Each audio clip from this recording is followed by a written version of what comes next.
বন্ধুত্ব দিয়ে পথ চলা শুরু হয়েছিল কাঞ্চন শ্রীময়ীর। 12টা বছর একে অপরকে চেনেন তারা। সময়টা কম নয়, তবে প্রেমের বয়সটা 4 বছর। অনেক বাধা পেরিয়ে মার্চ মাসে স্বামী স্ত্রী হিসেবে নতুন সফর শুরু করেন। তবে 8 মাসের মধ্যেই তাদের জীবনে আরও একজনের আগমন ঘটেছে। স্বামী স্ত্রী থেকে এখন তারা বাবা মা। কাঞ্চন শ্রীময়ীর জগৎ জুড়ে এখন শুধু ছোট্ট কৃষ্ণি। মেয়ের সঙ্গে কাটানো ছোট ছোট মুহূর্ত সোশ্যাল মিডিয়ায় শেয়ার করেছেন অভিনেত্রী। এদিকে তাদের নিয়ে কম জল ঘোলাও হয়নি নেট পাড়ায়। কবে অন্তঃসত্ত্বা হয়েছিলেন, কত মাসে সন্তানের জন্ম দিয়েছেন, এমনই সব প্রশ্ন উঠছে সোশ্যাল মিডিয়ায়। এবার সব বিতর্কের উত্তর দিলেন শ্রীময়ী। আনন্দবাজার অনলাইনে নিজের অনুভূতি ব্যক্ত করেছেন।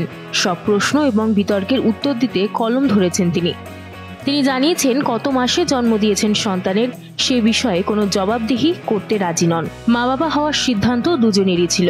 মা হতে চেয়েছিলেন শ্রীময়ী, সময় নষ্ট করতে চাননি। তার কথায় তিনি আর কাঞ্চন অনেক ঘুরে বেরিয়েছেন, একসঙ্গে সময় কাটিয়েছেন। অনেক সময় একঘেয়ে লাগতো, চাইছিলেন ছোট্ট প্রাণ তাদের মধ্যে খেলা করুক। শ্রীময়ী আরও জানিয়েছেন হানিমুনে তাদের ইউরোপ যাওয়ার কথা ছিল, কিন্তু তার হয়ে ওঠেনি। মালদ্বীপে গিয়েছিলেন বেবি মুনে। প্রেগন্যান্সি জার্নিতে একটা সময় কিছু জটিলতা তৈরি হয়েছিল।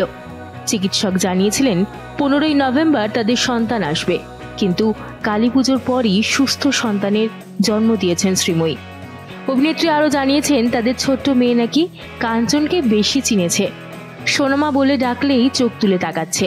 মেয়ের জন্য রাত জাগছে, আবার ভোরবেলা সবার আগে ঘুম থেকে উঠে পড়ছে কাঞ্চন।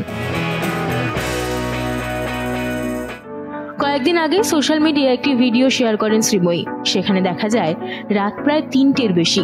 তখন মেয়ের জন্য জেগে বসে কাঞ্চন। কাঞ্চনের সঙ্গে সম্পর্ক নিয়েও খোলামেলা আলোচনা করেছেন শ্রীময়ী। অভিনেত্রী জানিয়েছেন কাঞ্চনের প্রতি দুর্বলতা ছিল তার প্রথম থেকেই, কিন্তু তখন কাঞ্চন অন্য সম্পর্কে প্রতিশ্রুতিবদ্ধ ছিলেন। বিবাহিত মানুষকে ভালোবেসেছিলেন শ্রীময়ী, কিন্তু কখনো ভাবেননি যে কাঞ্চনের সঙ্গে তার বিয়ে হবে, কাঞ্চনের সন্তানের মা হবেন তিনি। শ্রীময়ী জানান কৃষ্ণকে তাদের জীবনে এনে কাঞ্চন তাকে সেরা উপহার দিয়েছেন। কৃষ্ণের জন্মের আগে পর্যন্ত প্রেগন্যান্সির খবর প্রকাশ্যে আনেননি কাঞ্চন বা শ্রীময়ী কেউই। 2রা নভেম্বর সোশ্যাল মিডিয়ায় কাঞ্চন সুখবর শেয়ার করেন। তারপর থেকেই তাদের নিয়ে ট্রোল হচ্ছে, যদিও সেসব দিকে কান্না দিয়ে চুটিয়ে মাতৃত্বের স্বাদ উপভোগ করছে কাঞ্চন শ্রীময়ী।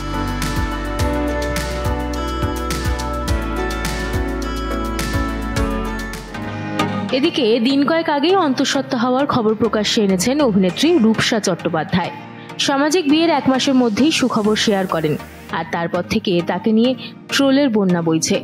আনুষ্ঠানিক বিয়ের 2 বছর আগেই দীর্ঘদিনের প্রেমিক সায়নদীপ সরকারের সঙ্গে আইনি বিয়ে সেরেছিলেন রূপসা। তারপর চলতি বছরই অক্টোবর মাসে গাঁটছড়া বাঁধেন। রূপসা জানিয়েছেন বিয়ের দিন কয়েক আগেই প্রথম জানতে পারেন মা হতে চলেছেন রূপসা। এদিকে খবর প্রকাশ্যে আসার পর থেকে কাঞ্চন শ্রীময়ীর সঙ্গে তুলনা করা হচ্ছে তাদের। এই বিষয়ে রূপসা সংবাদ মাধ্যমকে জানিয়েছেন বেশ কিছু মন্তব্য তাদের নজরে এসেছে যে কাঞ্চনকে তারা টেক্কা দিচ্ছেন। তাদের কথায় এটা তাদের সন্তান, তারা বড় করে তুলবেন, এখানে কারোর কিছুই বলার নেই। রূপসা জানিয়েছেন ছোট বয়সে যে সিদ্ধান্তটা তিনি নিতে পেরেছেন সেই কারণে দুজনের পরিবারই খুব খুশি। আপাতত সুন্দর এই জার্নিটা উপভোগ করছেন অভিনেত্রী।